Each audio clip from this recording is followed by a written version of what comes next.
To be admitted to Rufus King, students must have good records from the early grades. But that's not the key to the school's success. Most agree here that to gather together bright students and talented teachers, you first must have the active support of the parents. These kids come from parents who care. These kids care, and then it starts to snowball. What do you have to do to let Mr. Balistreri know what you're thinking, what you expect of him, of the school? He hears me. We're here a lot. We're voicing our opinion a lot. I call. What happens to the kids who don't get into Rufus King?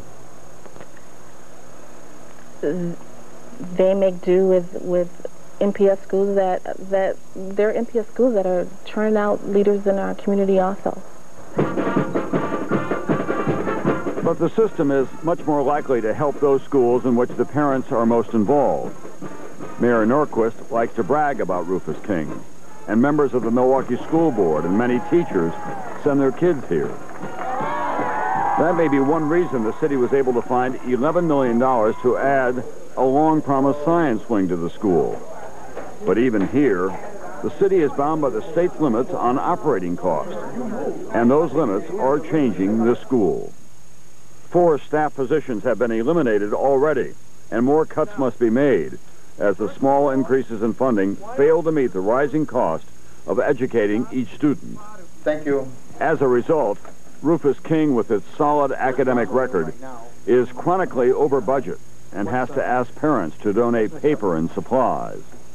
But now everybody says, wait a minute, they got enough money. Yeah. They're just not spending it wisely. No, that's not true. The truth is there's just not enough money coming in to the district.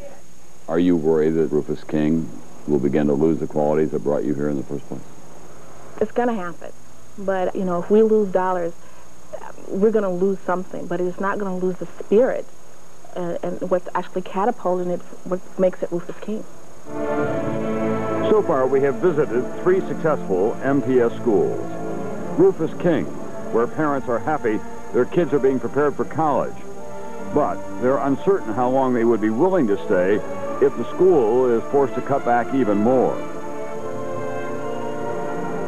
We have seen Bayview High, where a dedicated staff with little support from parents is determined to keep up test scores and graduate as many students as possible.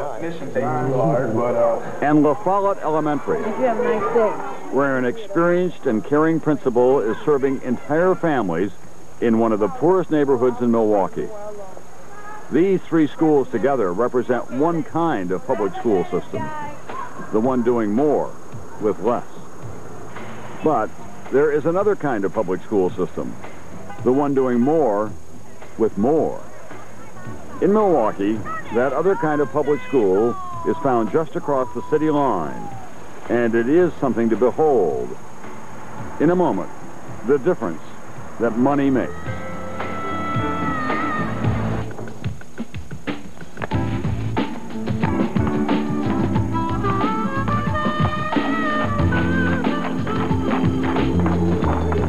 After you visited La Follette Elementary School and Rufus King High for the college bound.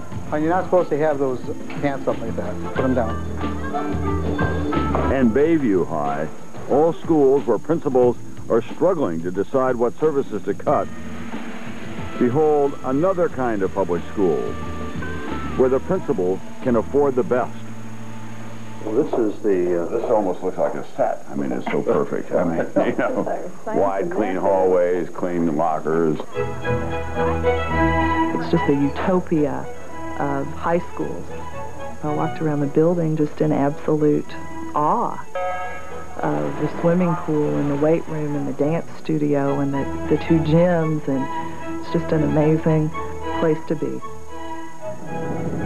Nicolay High School is only 2 miles from Rufus King, but its sprawling campus is outside the city limits, in the suburb of Glendale, Wisconsin, on the northern border of Milwaukee. There's a shopping mall and light industry here, plenty of taxable businesses, and expensive homes in some of the wealthiest zip codes in the state.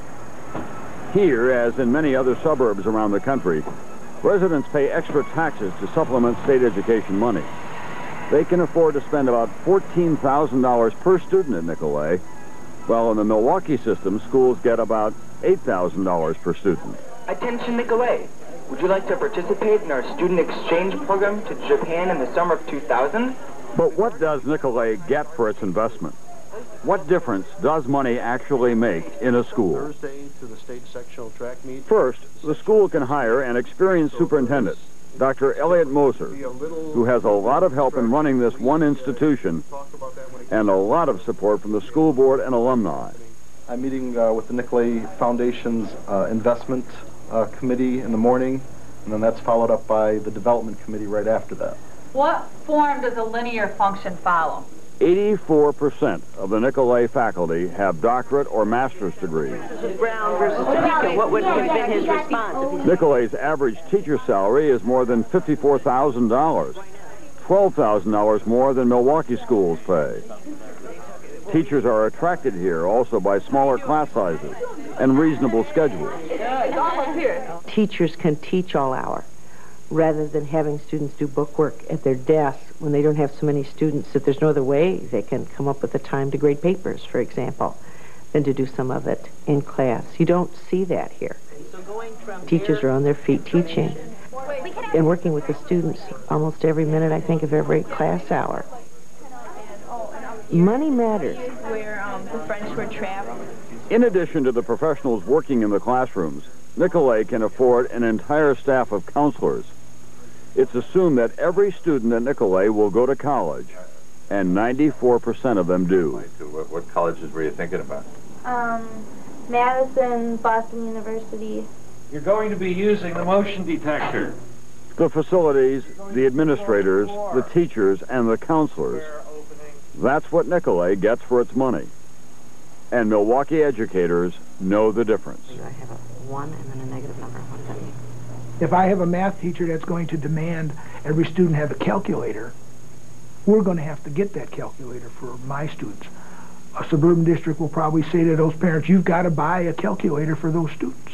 So now they all have a calculator. It hasn't cost the school any money. We can't do that. We have to buy the calculator. At Rufus King, Tom Bellistreri says even though he has supportive parents, there is no substitute for the kind of money they have at Nicolet. I think Nicolet is less than 2 miles away from us, and they have the state of art of everything. They have the best computers, they have everything, and so... But why shouldn't the Nicolet parents be able to say to you, hey, look, we've worked hard to create this life, and we want to share the wealth with our children through their school. If we want to invest more money in our school, that's our right. If Nicolet was a private school, I can see that line of argument. I don't see where any public school should have an edge over any other public school in terms of dollars. And I think it's a sin that, depending on where your parents happen to live, where you grow up, you can have twice as much money allocated to you by our state and our tax dollars to go to school in one district and not in another. Well, those parents in the suburban school district would say, hey, don't penalize us. Well, I have no reason to want to penalize parents who've chosen to be in the suburbs, but the reality is our school should be financed by something other than the property taxes. And I really think that our system should be set up so that the state of Wisconsin takes care of the education of all of the kids in the state. Earlier this year, Milwaukee schools and others in the state tried to level the playing field by suing to force schools such as Nicolet to share the wealth. They wanted to close the gap on spending per student, but the Wisconsin Supreme Court ruled it was not illegal for some school districts to spend more than others on students. So, statewide, school budgets still can be based on property taxes. And in Nicolet's district, the school board can continue to spend much more than their neighbors in Milwaukee. So what happens to those who are left behind? Those students who have to go to the schools that exist within the Milwaukee Public School District. Well, they shouldn't be left behind. There should be funding. We need to support, as suburban school districts, Milwaukee having the resources. It's all of our children. If the people of this country truly believe that, then it's time for them to tell that to their politicians, and they have to tell it at the polls. The answers are beyond us here. My biggest interest is, frankly, having Nicolet get along and do well. That's my focus. I hope that MPS improves. I hope it becomes a phenomenal school district.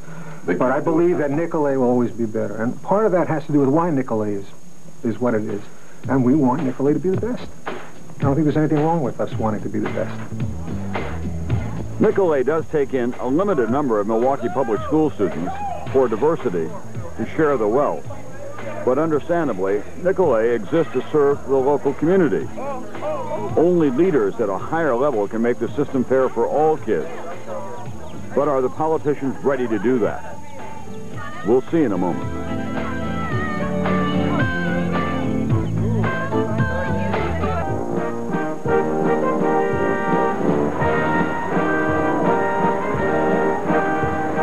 This past June, on the day Milwaukee's biggest annual celebration, Summerfest, was opening downtown, a few miles away on the poor side of town, parent political action groups gathered at a church. We will be losing approximately... Those who called the meeting invited the entire Milwaukee legislative delegation and the Milwaukee School Board. The turnout of those elected officials was low. Plans for how the school board should try to get more money from the state were heard only by those officials who already were sympathetic enough to show up. I want you to know right from the very beginning that I do endorse your recommendations wholeheartedly. Certainly the changes that you have proposed today I can fully concur with. But do you really think throwing money at the problem is the answer? You bet it is.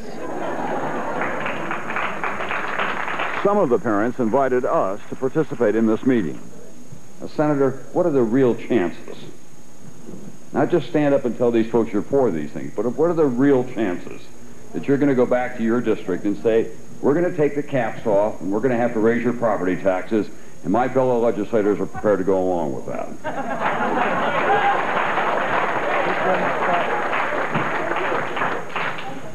We have made many proposals to modify the caps, and we have basically ran up to dead ends. What about the school board? Do they feel the need for urgent change and more money for the Board of Education realistically?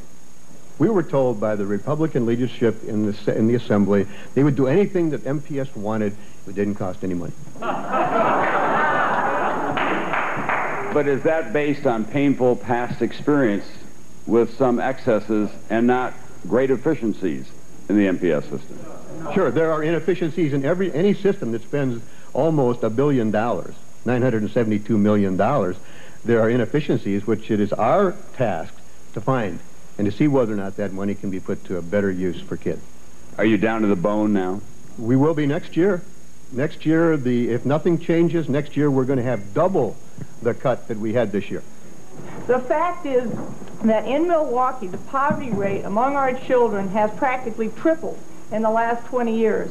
We went from a middle-class school system of working parents to a school system that is 80% low-income children. The problems we're having in our schools have a lot to do with child poverty, they have to do with unemployment, and they have to do with the fact that at the same time that we're having more needs in our schools, the state and the corporations have reduced funding to the schools. So what we've had is less and less and less resources to deal with harder and harder problems.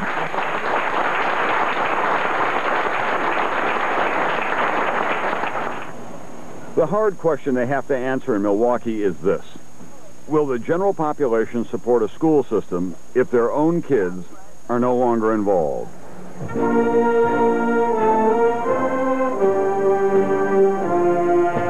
In the most affluent parts of Milwaukee and its suburbs, public schools are providing kids a fine education and an equal chance at future success. Institutions such as Nicolay High School show what schools are capable of. The educators and the parents there are justifiably proud. In public schools in less affluent neighborhoods of Milwaukee and other cities, there are real problems that politicians and critics say must be fixed. Yet families with money, commitment, and influence have deserted these schools in great numbers. Now that the inner city public schools have more kids who are poor and less money to teach them, the schools are under more pressure than ever to perform. Money alone may not guarantee performance. How school systems use that money is crucial.